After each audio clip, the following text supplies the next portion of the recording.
Hey, what's up, you guys? This is WD3. This is your Hill Report news break. Well, we're talking about a traumatized nation. We're talking about traumatized communities. Why do we keep inflicting trauma on each other? Do you know?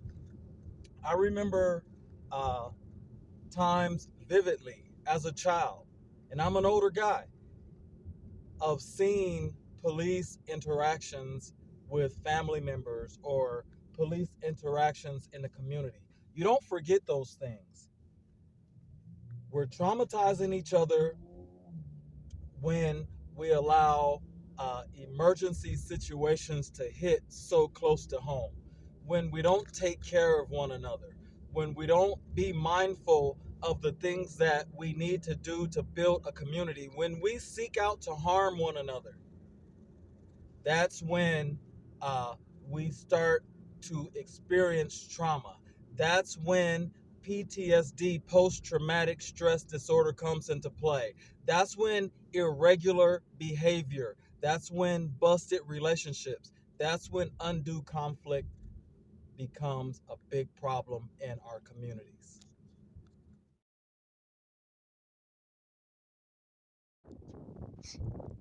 What can we do to better understand how to solve the problems in our community? You know, I was watching a press conference with President Trump and one of the foreign leaders. He was really giving them the business. And it seems like America wants to get its act together, but it seems that we are reacting to a lot of things that are happening around the world. Why don't we seem to have the control over things that we used to have? Well, that's because the rest of the world technology uh, has caught up, and it's time for new cooperations.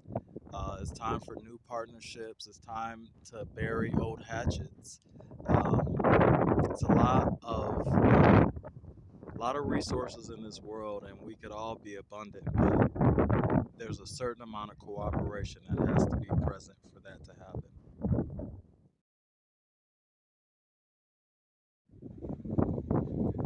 Frustration, turmoil in our communities.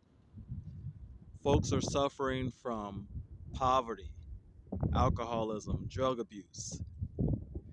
This is a continuation of tragedies in our communities. Right now, we're at the scene of a stolen car. Uh, Seems that a deputy might have wanted some backup, but as you guys can see, when things like this happen, look how it affects the community. We are in the middle of a residential neighborhood, and we are seeing this type of police activity. It makes everyone in their homes nervous. It makes people feel a little bit unsafe, and the police are no doubt doing their job. But because of all these types of incidents and children coming outside to play and police blocking off the block, it really is poverty, drug abuse, frustration, lack of family support, tragedies in our communities.